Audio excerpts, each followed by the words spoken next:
Hey everybody, my name is Russ. That is Lauren, and we have a fun video today for our usual Thursday discussion video. Uh, Weird Al is by and large known for the art of the parody first. So that is, of course, if you've ever heard Fat by Weird Al, it's a parody of Bad by Michael Jackson. Amish Paradise being a parody of Gangster's Paradise. And then I would say probably second most known for that Weird Al's most known for is probably polkas. Like people know. Yeah, the accordion. Yeah, well, The polkas. And more since like the Hamilton polka and things, more people know from that. One of my favorite things, and even ever since I was a little kid, I just referred to them as style parodies. But literally, when I met the beautiful host of the Beard Al podcast, Lauren, I found out that there was a word for that, which is pastiche, which I didn't know. And in short, as I tried to describe it to people when I was like buying Polka Party it's just and you tell me if this is the definition of pastiche or not. It's a song like as an ode to or in the style of someone else without being a specific parody. Yeah, that's pretty much, in this case, absolutely what it is. Yeah.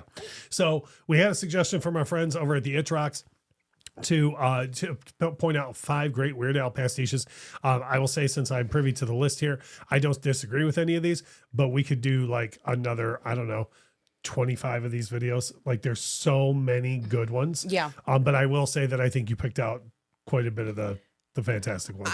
So once again, thanks to our friends over at the Itch for the suggestion for this. And when it came across my desk, I literally walked into your office and I said, I'm not going to think too hard about this. I'm going with my gut. And this is my gut for this. Yeah. So I'm going to open up with the song Close But No Cigar, which is a pastiche of the band Cake. And this... I'm going to use this word too many times. Brilliant. It's brilliant. It's absolutely brilliant. Like, I had to remember to make sure that I knew the name of this instrument before we sat down to talk today. The vibra slap, you know? And I mean, just that alone, you would go, that's Cake. But the way he structures the verses, the bass line, the vocal, it's perfect. It's as Cake as and Cake can be. It's one where, and I'm glancing over your list, I feel like this is probably true of all. This is a topic that Cake would cover in one of their songs. I think so. Like it's irreverent enough to where Cake would be like, "Yep, like this was you. It was all close. You were great, but no." Yeah, and now if you're a fan of any of these bands, we're going to talk about it all. Like if you're a fan of Cake, you need to go check this song out. Same thing with each of the acts we're going to say. But again, like as we go into the second one, and I'm not going to reveal it. I'll let you do your thing. But again, I could see this band doing a song about this. I could too. Yeah, Mr. Popeil. It's a style parody of the B-52s, and this song was on the Weird Al Yankovic in 3D album in 1984. So this is a style parody of Love Shack, Private Idaho. Yes, it's so if all Rock you know Lobster is Love Shack and Rome, you're not going to get this. Oh yeah. And I was going to say this one and the next one that you have on your list are before I understood what they were. I think it was around Polka Party where I was like, hey, you know what I mean? Like where I was like, wait a minute, he's doing a thing. Yeah. You know what I mean? Then I went back and was like, oh, he totally was doing a thing. Yeah.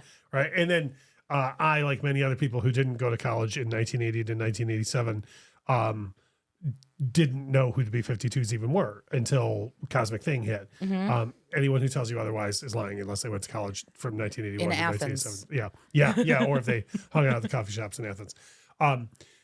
So what's fun is there's the gift that keeps on giving. Like after Cosmic Thing came out, I was like, this sounds just like that Weird Al song. And then I was like, they've been around for that long. You know, because I didn't know at all, you know. It's as perfect. And it still works for me too, because the first song I loved by the B-52s was Channel Z, which is still similar to Mr. Popeil. Yeah. And vocally, he just does a perfect Fred Schneider in this. You know? Yes. It's spot on. You could tell he loves it. Now, the next one on your list is one where the artists themselves is very tongue-in-cheek upset over how well this one is. Yep. Mark Mothersbaugh of Devo famously said in the Weird Al Yankovic Behind the Music on VH1 that this song does Devo better than Devo could do Devo, and he hates him for it. Yep. I'm talking about the song Dare to Be Stupid, the title track from Weird Al's 1985 album, also in the Transformers movie. And it's just brilliant. It's just brilliant. The sounds, the subject matter, the lyrics. Also, again, we've done several episodes of the Beard Owl podcast about this song, and at the end of the day, this is like, this is exactly what a parody of Devo lyrics would be. Yeah. Because Devo was pretty much all about how we're taking ourselves too seriously, and that's going to be the end of us. Right. And this song is pretty much the same thing, except turned on its head. This is so funny, but not like funny in a not in a ha-ha way, but in a when you look back at things, like when I was a kid, you look way deeper into things. And at the time, there was so much in the song that was so front of mind pop culture wise. So like the Coffee Achievers commercials were on all the time. It was always like, and those are very serious commercials. You could be a coffee achiever, but Leave It to Beaver was on Channel 50 in Detroit every day from like 2 to 4 or something like that. And so when I heard this, I was like, you can be that serious, or I can sit around and watch Leave It to Beaver. The future is up to me. What can you do? Yeah, but then years later, I was like, you way overthought Dare to Be Stupid as a child. Like what do you do? But yeah, I totally did, because it was one of those things where like, oh, he's speaking to me. Because like the Leave It to Beaver was on all the time in Detroit, He was speaking to you. Right. The next one, I love that this is on the list, because I would put this in one of Weird Al's most underrated tracks overall.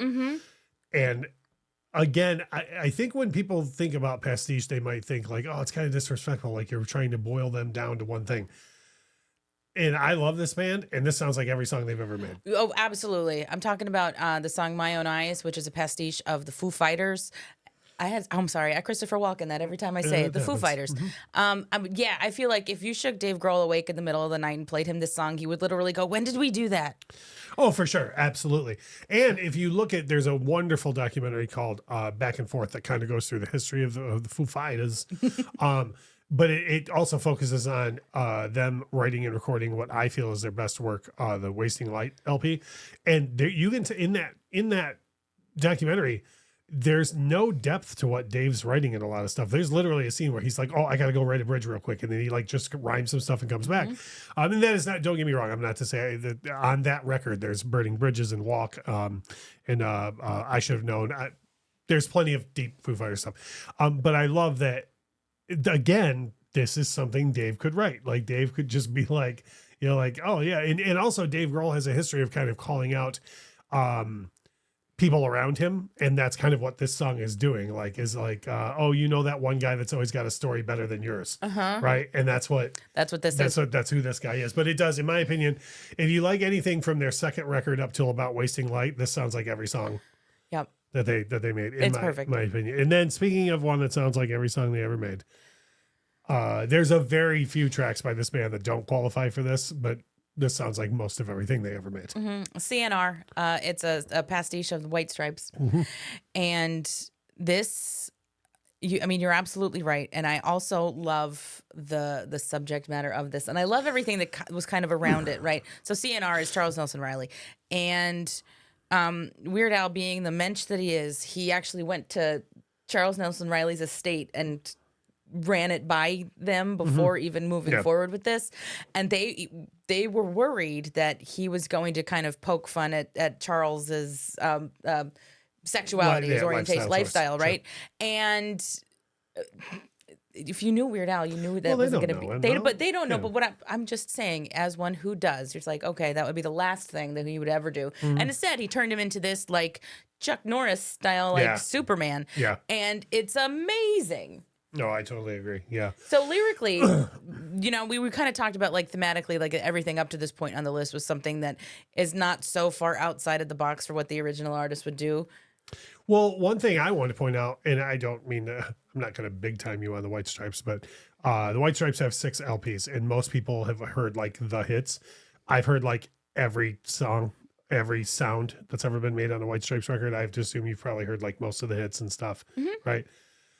One of the things that made the White Stripes so great was incredibly simplistic riffs. And you would think by the 6th White Stripe album, you'd be like, how does he keep coming up with those? Well, Weird Al did that. And it doesn't sound like any particular, it sounds like every riff Jack ever wrote. and it doesn't exactly sound like every riff Jack ever wrote at the same time. It's brilliant. Yeah. Like, it's like, oh, here's one more White Stripes song. Like, if you are upset that Get Behind Me Satan was the last White Stripes effort, like, you have at least one more song to listen to, in my opinion. That's totally fair. I would love at some point if I mean, Jack White should cover this song. Oh, I would love it. I would die. Your head would explode. All I do, I just hope that he knows it exists. Yeah. I mean, I'm assuming he does. He's proven he has a good sense of humor on a lot of different things, so I would assume so. Yeah. But yeah, who's to say?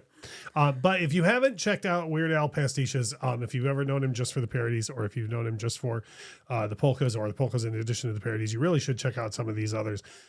Because to me, it's like I say, you get another song by your favorite artist. Oh, for sure. And if you have if you've got a favorite artist or a favorite genre, and you're wondering if Weird Al has done a style parody that might pique your interest, leave a comment, and I'm sure I have a song for you. Yeah, probably.